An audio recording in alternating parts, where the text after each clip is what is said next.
Hello everyone, welcome to my channel. Today I'm gonna try to give you a bit more rigorous understanding of calculus. So the reason behind the making of this video started out when I was in my first year as an engineering student. I was lazy and didn't pay attention to class, so as a consequence of my stupidity, I had to go out online to search out a way to study calculus myself. Then I discovered 3blue1brown videos, and his videos were excellent in their own ways. But there was a problem. When I was going through my degree, using 3blue1brown's videos as a foundation for my math skills, I discovered that when I was learning thermodynamics or fluid dynamics or even electromagnetism, I was slowly less and less so understanding what of those topics trying to teach me. Then I realized something very important was that when you're building knowledge, it's like trying to build a tower or a building. The higher you go, the more stable and rock solid your base have to be if you want to go higher. So this is the reason why I'm gonna make this video today to help you guys understand a bit more of the rigorous making behind calculus. So the origin of calculus started out, how do we want to calculate the area of a circle? So before we dive straight in, I want you to know how do we calculate the area of anything at all and the role of multiplication in that calculation. So let's say a square with length A and height B. We know that the area of that square is the same as A multiplied by B.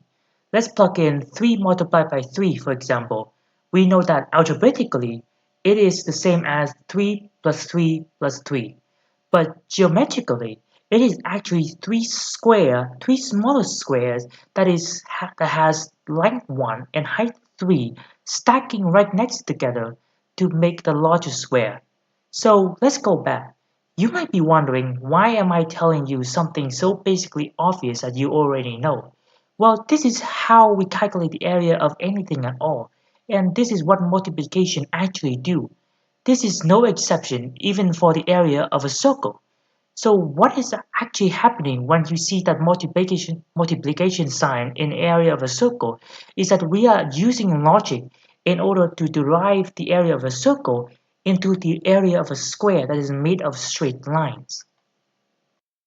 So now we can actually move on the actual proof of the equation itself. My proof evolves around the idea of concentric rings. Take a circle, a large circle with its inner area already colored. Take that circle and divide it into multiple rings. Each of these rings must have an equal thickness to one another. So you could, if you're aware, looks like exactly like an onion ring, right? And I'm gonna isolate one random ring. It doesn't matter which one it is. And I'm gonna call the thickness of this one ring as dr, which stands for the difference in radius. And if you're aware, since I mentioned that all of his ring has the same level of thickness, that means that all other rings as well also have dr as its own thickness. So now we're gonna take that one random ring that we isolated on, and I'm gonna cut it up, and I'm gonna straighten out that ring, and you could imagine what does this ring look like now. And if you imagine carefully, you would realize that this ring looked like a trapezoid. So here is where the heart of calculus actually lies in. And the heart of calculus evolves around the usage of infinity as a concept, not as a number, but as a concept, right? And in order to understand infinity, we need to go back in time, a long time ago, and ask the ancient Greek philosopher Zeno of what he thinks about infinity. And this is what he thinks, right? In order to walk a journey, any journey of all, of any length, we first need to walk half of that journey, and half of the remaining journey, and half of that remaining journey. And he adds that if we continue to do this, do we eventually get to the end of our destination? And he thinks, no, no, we do not. And his logic was that it doesn't matter how many steps do you have to walk, there will always be half of that remaining journey you have to walk. And when I thought of this, right, when I was as first year undergraduate students, I thought this made a lot of sense, right? I mean, it doesn't matter what number that is, as long as it is a number, you can always seemingly just divide it by half, and there will be always a number left to divide. But there is a paradox in that thinking, right? Is that if you could walk an infinite amount of steps, doesn't that indicate that you have an infinite space to walk in? I mean, think about it logically here. Is that it doesn't matter how small of a length that steps you are walking in. If you can multiply it by infinity, then you will always get infinity. I mean, that is literally what the definition of infinity means. So let's go back a little bit, back to the equation. Some of you might have already know what the answer to this question already is, and it is equal to 1. There is an algebraic proof to this equation right here, and if you want you can always just go out online and search it. It is extremely short and then very precise. But what I want to talk about is that it's not about the proof itself, it is about what the result indicate to us. And what the results indicate to us is that space is a finite thing. You can't just zoom in an infinite amount of times. There is a limit to it. We don't know what that limit is, but we do know that they exist. So let's say that I have a microscope that is strong enough in order to zoom in into this limit.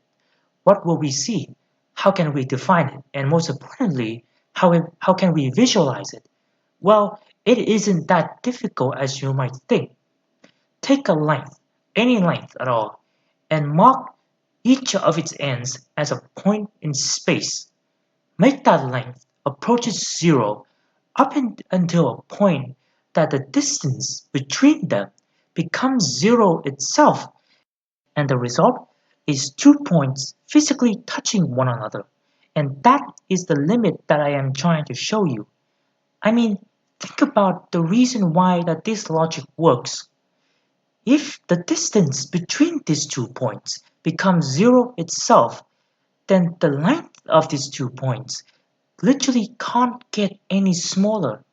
And that is the definition of infinity that we will need to use in order to prove the equation of a circle. So now we can go back to where we left off with the trapezoid. And if we were to apply the same concept of infinity as before, and let's say as dr gets increasingly smaller and smaller, our trapezoid would also increasingly looking more like a rectangle, right? Until it became a rectangle themselves. And then we can use the very same original equation that I mentioned in the beginning of this video, and we can use it to calculate the area of this rectangle. So now we have achieved a really major milestone in proving the equation of a circle here. But we're not done yet. Do the same for all of the other concentric rings and stack them all right next to one another. So now it's still going to be very difficult for you and me to imagine how does that gonna make it any easier to calculate. I mean, there is still going to be a whole bunch of empty triangles in there, right? But before I get any further, I want to give you a bit of a spoiler alert. If we were to use the concept of infinity, and let's say that if these sort of empty triangles gets increasingly smaller and smaller until they get plugged entirely, then this very large right-handed triangle we can use it to calculate right away, which is equal to 1/2 multiplied by the length of that triangle, which is essentially the radius of a circle, right? Multiplied by the height of this triangle, which is essentially the circumference of the circle, right? And that is equal to the diameter of a circle multiplied by pi. And the diameter of a circle is equal to 2 multiplied by the radius of a circle. And combining it all together, we would have pi r squared. And this is the equation that we want to see. So let's take out one of those empty triangles and let's use the concept of infinity on them to see that they do get plugged or not. And we only need to prove one that does, right? Because all the other empty triangles are essentially just the same. So if one works, the other should work as well. And plugging here essentially means the inner empty areas of the right-handed triangle approaches zero until they become zero itself, and what is left behind is essentially just three dots touching one another in space. Now, it is very tempting to say that yes, they do work right, and just leave it at that. But when I was thinking about this, I encountered reasoning that threatened to put a stop on everything that we have ever done until now. And this is the reasoning I encountered. Let's take a normal right-handed triangle and use the Pythagoras theorem on them. C squared is equal to a squared plus b squared.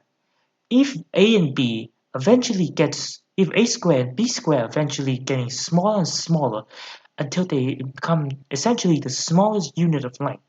But even if they do happens to be that, c will always be larger than them, right? I mean, that is literally the equation implied with.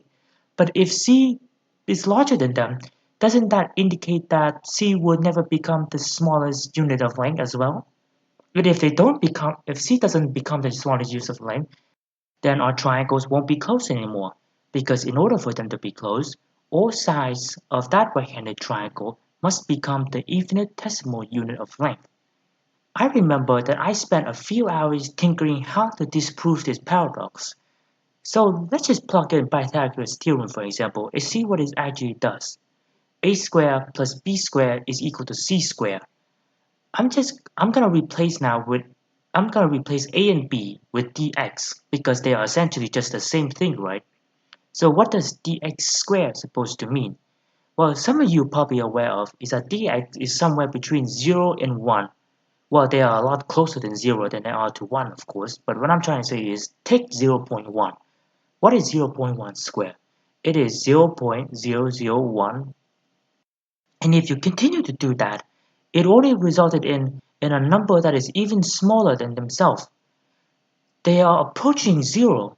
So if dx is already the smallest number possible, then that number square has to result in zero, right?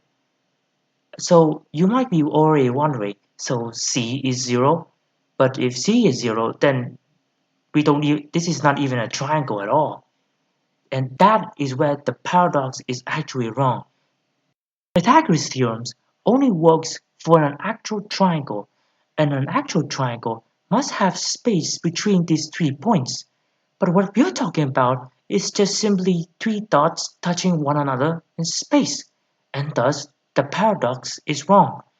And so our proof is actually right, and they are now complete. But I actually have something to admit to you guys. I actually lied to you guys on our way here. Is that go back to the trapezoid. I assumed to you guys that our trapezoid would eventually become what is essentially a perfect rectangle. Well, they don't actually become a rectangle. They becomes, well, it's still a trapezoid. And the reason why is that in a circle, take a circumference of that circle, going from the innermost to the outermost, they will still always be larger than the previous. And so our trapezoid, even though dr approaches zero, what is our trapezoid essentially will look like is like this, where the bottom leftmost still touches the top leftmost, but it doesn't match each other in a straight vertical line. The reason why I lied to you is because stacking rectangles is a lot easier than stacking trapezoids. I mean, there are two options here, one in the above and one in the bottom, and I don't know which way is actually correct. But either way, our usage of infinity is still correct and would still resulted in a perfect right-handed triangle, and our proof of the equation pi r squared is still complete. But let's continue on. Some of you probably already know is that calculus is not only just about calculating the area of a circle, it is about actually calculating the area under a graph. We were lucky in our case is because our graph was a straight line. But what happens if our graph now is a curved one? For example, x squared. What is the area under that graph? Our method of stacking rectangles still is exactly just the same thing. Zoom in that very large triangle, empty triangles, and here's the idea behind it. Any line, curve or not, is essentially just a connection of infinite many points touching one another. And thus, if you take two random points that are right next to one another, doesn't that 2 points essentially makes up what we know as a straight line, doesn't it? So if you take the other two sides of that empty triangle and turn them into the infinitesimal unit of length, then all three would result in what is essentially just 3 points touching one another in space. And so our proof is correct no matter whether or not does the hypotenuse is straight or curved. And thus this is the heart of calculus. But let's go back. If you are first year engineering students, you probably already know that this is not all there is to calculus.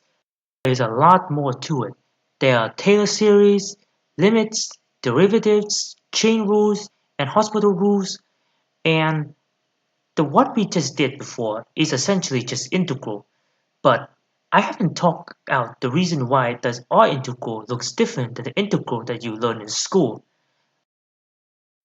I could make a series of video that explains all of these concepts, or you could just go out on YouTube and there is already a channel that does this for us. And that channel is 3blue1brown, my first teacher on calculus. And this is my very first video on his channel. I'm thinking that in the very next video, I'm gonna talk to you guys about vector calculus. So stay tuned and see you again.